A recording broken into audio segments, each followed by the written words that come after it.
This is the Facilitator Guide for Police Violence and Mass Incarceration as a Public Health Issue.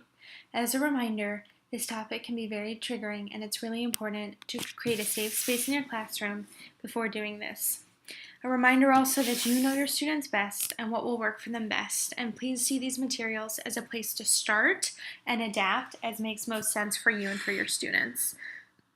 Also, a reminder that before moving on to the police violence and mass incarceration portion of this lesson, I highly recommend that you cover toxic stress and mindfulness with your students first. The objectives for the second part of the lesson are that students will be able to describe how police violence and mass incarceration disproportionately affects a particular group of individuals. The second objective is that students will be able to explain the public health effects of chronic exposure to police violence and mass incarceration.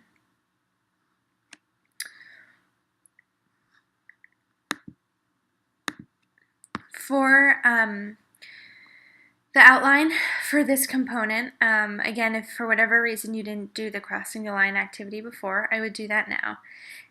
But part 1 involves stories of police violence. Part 2 involves a gallery walk, and parts 7, 8, and 9 are putting it together, generating solutions, and debriefing.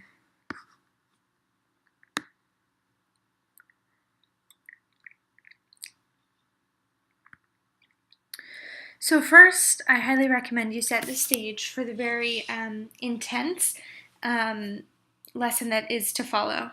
So make sure that you explain to students that you're going to talk about adverse police exposures, meaning police violence and mass incarceration, and how that's a public health issue affecting kids. Acknowledge that it can be triggering for a lot of people and set some ground rules. Up to you, but I recommend think before you speak, assume positive intent, what is said in here is kept in here, and empower students that if they're feeling at all triggered to step away and practice one of the techniques they learned earlier in the day or something else that they know works for them. The first activity in this portion, or activity 5, is a story exploration. So there are a series of stories from the Justice For website that students will have 3 minutes to read. And the goal is for most students to be reading different stories and then to get into small groups where they can share the stories. In the Dropbox folder, there's a PowerPoint file called Stories of Police Violence. And in it, there are pictures of individuals who have been killed by the police in the last few years.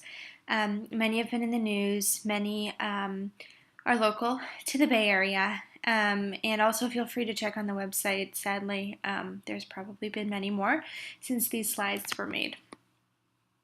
So they should read this story, and then you'll jigsaw students so that students who've read different stories are in groups with each other, and they'll share out the stories. And if there is additional time, the students can work on identifying what the stories have in common. The next step is a gallery walk. And so to prepare for this, what you'll do is open the PowerPoint called an Adverse Police Exposure PowerPoint and print it out so that each fact takes up one full page, or one slide is one page, and post them around the room or around the hall. And you'll want to give students an opportunity to walk around the room and write down at least 5 that are strongly impactful to them. And for an activity like this, it may be helpful to allow students to listen to music that works for them. These are true and extremely sobering facts. These slides have been inspired by a physician, Dr. Rhea Boyd, who specifically focuses on adverse police exposures and bringing them to the medical field as a public health issue. And so these are statistics about people being killed by police, and especially how disproportionately Black men, although Latino men as well, are killed by police. So I'll just scroll through a few of these so that you can see some of them, and you can look through this on your own. The next step is to put all this together. So you as the facilitator can acknowledge this data can provoke a lot of emotions, and I want us to think about how these two issues, meaning police violence and mass incarceration, can affect the health of kids. First, ask a student to recap how toxic stress works, and then ask students to think about these issues in terms of toxic stress, as well as thinking outside the box and thinking about how health can be impacted downstream. So, for example, take mass incarceration. Well, one effect of that might be that there's no parent at home. And if there's no parent at home, there's no one to bring kids to the doctor's appointment. And if that's the case, kids won't get help from a doctor until they're really, really sick. So that's a way that it could impact students' health. And so they can start with these bubbles here and just list all the health consequences they can think of, and they can create a series of bubbles that sort of spans out. So it'd be like police violence, and then no parent at home, and then what that leads to, and that leads to. And you can also provide, butcher paper or larger pieces of paper for them to do this.